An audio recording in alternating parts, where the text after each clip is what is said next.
जय मसीह की। प्रभु यीशु मसीह में प्रेम नमस्कार। और आज का दिन, आज का ये समय जो आप परमेश्वर के सन्मुख व्यतीत करने जा रहे हैं मेरे साथ लाइव परमेश्वर की आराधना और संगति में, वचन की संगति में, सो आपका हार्दिक स्वागत करता हूँ। ज़रूर परमेश्वर आपको आशीष देवेंगे, परमेश्वर आपसे बातचीत करें, मेरी यही प्रार्थना है। परमेश्वर की संगति में ठहरना, परमेश्वर की संगति में आना, यह हमारे लिए सौभाग्य की बात है। अपने घरों पर परमेश्वर की आराधना और परमेश्वर के वचन का पढ़ना बहुत ज़रूरी है। पारिवारिक रूप से, व्यक्तिगत रूप से परमेश्वर की आराधना में ठहरना बहुत ज़रूरी है, क्योंकि इसके द्वारा ही हमको आत्मिक लाभ हमको मिलेगी और हम इस संसार पर जय पाएंगे। संसार कहने का मतलब है इस जगत को परमेश्वर ने बनाया और इस जगत से उसने प्यार किया। इस जगत से अर्थात इस जगत के वासी मनुष्य जाति से उसने प्यार किया और उसने अपना बेटा दिया, प्यार किया और अपना बेटा दिया कि जो कोई उस पर विश्वास करे वो नाश ना हो परंतु अनंत जीवन पाए। अर्थात इस संसार को अनंत जीवन देने के लिए हमारा उद्धारकर्ता प्रभु यीशु मसीह इस दुनिया में आए। जो आज इस समय में मैं आपका स्वागत करता हूं परमेश्वर के वचन को सुनने के लिए। परमेश्वर आपकी सहायता करे। संसार और उसकी भौतिक चीज़ों पर यदि ध्यान करें तो बाइबल कहती है वो सब नाश होने वाली है, सब कुछ नष्ट हो जाएगा। शारीरिक व्यक्ति शरीर की बातों पर मन लगाता है और आत्मिक व्यक्ति आत्मा की बातों पर।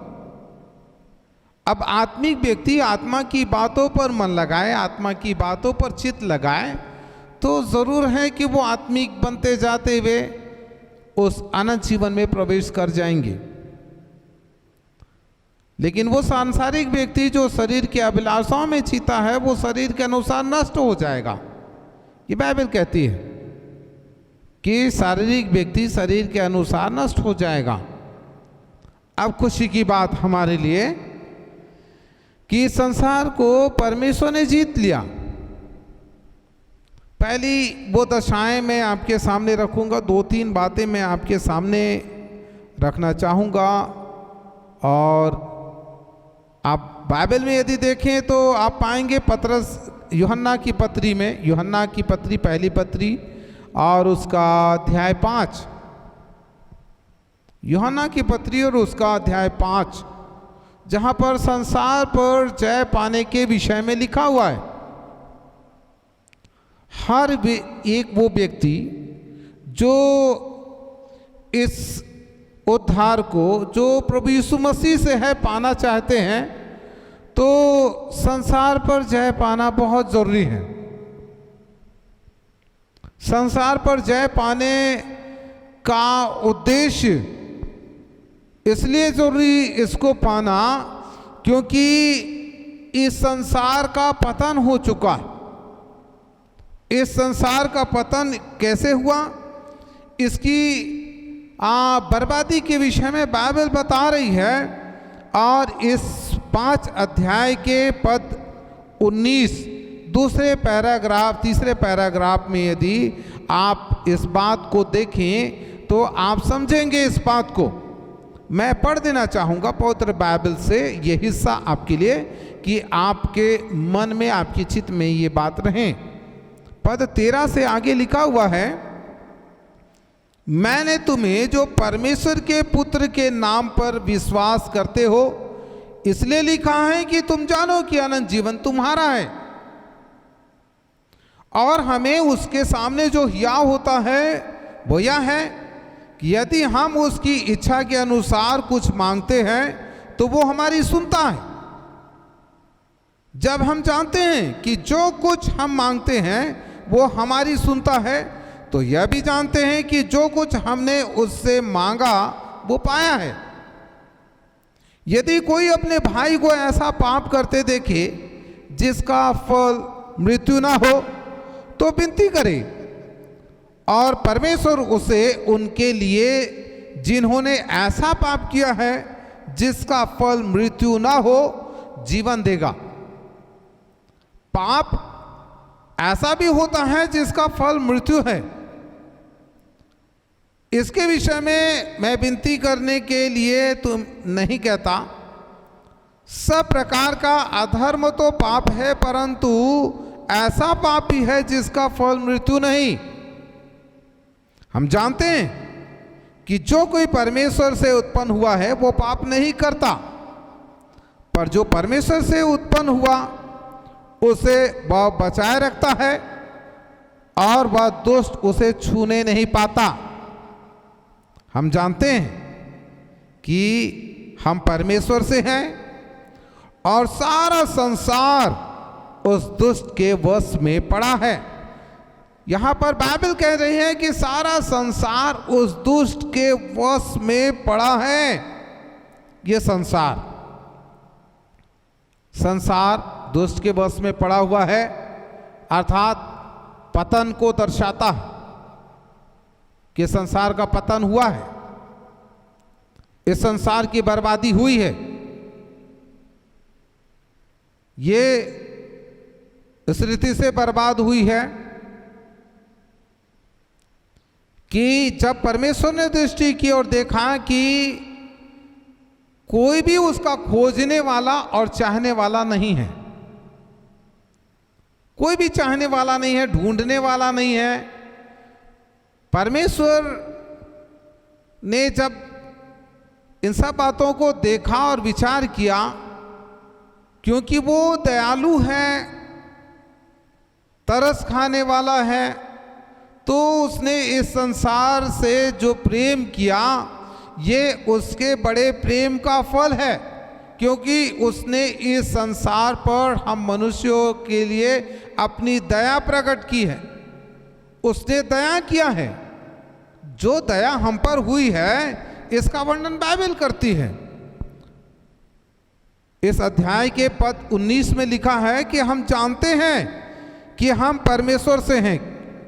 कई लोग नहीं जानते हैं कि वो किससे हैं, क्योंकि सांसारिक व्यक्ति जो अधर्मी और पाप के स्वभाव में हैं, उनके विषय में बाइबल में लिखा है कि तुम अपने पिता शैतान से हो, अर्थात जो लोग आज्ञा नहीं मानते हैं, वचन का, सत्य वचन का, बाइबल धर्मशास्त्र वचन का पालन नहीं करते हैं, जिसको ना तो सुनना चाहते हैं, ना तो मानना या ग्रहण करना नहीं चाहते हैं, ये संसारिक व्यक्ति हैं। और संसारिक व्यक्ति संसार और उसकी अभिलाषाओं में पड़ा हुआ उस दुष्ट के वश में पड़ जाते हैं, उसकी अधीनता में पड़ जाते हैं। ये बात बाइबल कह रही है। तो आइए देखें इस बात को कि जिसका पूर्ण रीति से पतन हो चुका, इसको अब परमेश्वर कैसे फिर से नया बनाता है। परमेश्वर के लिए जो सृष्टि करता है सब कुछ संभव है कि वो अपनी सृष्टि को फिर से वो नया बना सकते हैं। रोमियो की पत्री और उसका अध्याय 3, रोमियो की पत्री अध्याय 3 और उसके पद 19 में लिखा हुआ है, हम जानते हैं कि व्यवस्था जो कुछ कहती है उन्हीं से कहती है जो व्यवस्था के अधीन है, इसलिए कि हर एक मुंह बंद किया जाए और सारा संसार परमेश्वर के दंड के योग्य ठहरे। सारा संसार जो जिसका पतन हो गया वो दंड के योग्य ठहरे। यहां पर भी लिखा है कि हम जानते हैं। क्या जानते हैं? सच्चाई को, कि इस संसार की झूठ, छल, कपट, ईर्षा, फोट, विधर्म, डाह, मतवालापन, लीड़ा कीड़ा, ऐसे ऐसे काम के करने वाले कभी भी परमेश्वर के राज्य के वारिस नहीं हो सकते हैं। उस राज्य के अधिकारी होने के लिए क्या करना है कि एक जवान प्रभु यीशु मसीह के पास दौड़ के आता है और कहता है कि हे उत्तम गुरु, मैं स्वर्ग राज्य के अधिकारी होने के लिए क्या करूं। प्रभु यीशु मसीह ने उससे जो बातें कही, पहली बात ये कही कि तू जो आज्ञाएं दी गई हैं उसका पालन कर, उसको मान। तब उस जवान ने कहा, गुरु स्वामी, मैं तो उन आज्ञाओं को लड़कपन से मानते आ रहा हूं। बहुत अद्भुत बात, लड़कपन, छोटा बच्चा है तब से वो उन आज्ञाओं को मानते आ रहा है। तब प्रभु ने कहा कि तब भी अभी तुम में एक बात की घटी है, फिर जा अपनी संपत्ति को बेच दे और कंगालों को बांट दे और मेरे पीछे हो ले। वो जरूर निराश होके चला गया। वो संसार में लौट जाने को कहता है, लौट जाने को बात को बताता है कि वो लौट गया। अब ये नहीं कह रहा है कि उसका पतन हो गया, लेकिन ये उसका दोस्त था। और आगे कहता, हम जानते हैं कि व्यवस्था जो कुछ कहती है उन्हीं से कहती है जो व्यवस्था के अधीन है। व्यवस्था के अधीन, जो व्यवस्था मूसा ने इस्राएल की प्रजा को दी, ये परमेश्वर की इच्छा, परमेश्वर की व्यवस्था है, परमेश्वर का वचन है जो दिया गया कि लोग उसकी अधीनता को स्वीकार करें, उसके अधीन रहें। अब आगे कहता है, इसलिए कि हर एक मुंह बंद किया जाए और सारा संसार परमेश्वर के दंड के योग्य ठहरे। देखिए, परमेश्वर ने इस संसार को नाश करने के लिए नहीं बनाया, दंड की आज्ञा देने के लिए नहीं, लेकिन इसलिए कि वो आपसे और मुझसे प्यार करते हैं, प्रेम करते हैं। वो अपने प्रेम को प्रकट करने के लिए या प्रेम की पूर्णता के लिए उसने अपने पुत्र को हमारे लिए बलिदान होने दिया कि हम उसके द्वारा उस बड़े विनाश से बच जाएं, उस बड़े विनाश से। क्योंकि विनाश तो संभव है इस वचन के अनुसार कि वो दंड के योग्य ठहरे हैं, लेकिन अब इस दंड से कौन बचाएगा, कौन छुड़ाएगा। बहुतों की प्रार्थना मैंने सुनी कि मुझको कौन छुड़ाएगा, मुझको कौन बचाएगा। लेकिन अब परमेश्वर का धन्यवाद करिए कि आपको छुड़ाने वाला सामर्थी है, आपको बचाने वाला जिंदा है, और जब आप पुकारें वो आपकी सुनकर आपको बचा लेगा। क्योंकि वो नहीं चाहता कि इस संसार के साथ आपका पतन हो जाए, आप उस बर्बादी में जाएं, या आपका दोष आपके जीवन में, आपके जीवन के अंत तक हो। उस दोष से मुक्त करने के लिए प्रभु यीशु मसीह ने आपको और मुझको बचाया है, अपने समीप में बुलाया है। फिर से वापस आते हुए उन अध्यायों में मैं आपका ध्यान केंद्रित करना चाहूँगा जो वापस यूहन्ना की पत्री में आकर के हम यदि देखें तो यूहन्ना इस पत्री के माध्यम से हमको कुछ और बातों को सिखाना चाहते हैं। इसके अध्याय 2 में एक बात लिखा हुआ है, मैं आपके सामने रखूं, और बहुत अच्छी बात है इस बात को सीखना, जानना। लिखा है कि और वही हमारे पापों का प्रायश्चित है, और केवल हमारे ही नहीं वरन सारे जगत के पापों का भी। मतलब इस संसार का, इस संसार के लिए, इस जगत के पापों के लिए भी उसने हमारे लिए, हमारे पापों के लिए वो प्रायश्चित है, और वरन सारे जगत के पापों का भी वो प्रायश्चित है। ये बात बाइबल कह रही है कि उसका प्रायश्चित, ये परमेश्वर का इलाज है। जब प्रायश्चित प्रभु यीशु मसीह के द्वारा हुआ, जिसने कहा कि हे पिता इन्हें क्षमा कर, तो अवश्य पिता ने हर एक लोगों को क्षमा कर दिया, वे क्षमा के भागी हो गए। लेकिन वापस जाकर के वही फिर व्यवस्था के अधीन होने के कारण लोग कैसे बच सकते हैं उस दोष से? ये बाइबल कह रही। अब हम दोष मुक्त होने के लिए परमेश्वर का इलाज लें, जो इस बाइबल में लिखा हुआ है कि परमेश्वर का इलाज हर एक संसार के मानव जाति के लिए अवश्य है कि इसका पतन ना हो जाए, इसकी बर्बादी ना हो जाए। हमको इस संसार में परमेश्वर हमको बचाना चाहते हैं, हमको नाश होने से बचाने के लिए आया यीशु, हमको अनंत जीवन देने आया यीशु। अवश्य कि जो विश्वास करेगा वो अनंत जीवन पाएगा। एक महत्वपूर्ण बात मैं आज आपके सामने रखना चाहता हूं, इस बात पर आप गौर करें और यदि आप समय निकालें तो इस बात पर आप अध्ययन बाइबल में ज़रूर करें। सुसमाचार में प्रभु यीशु मसीह ने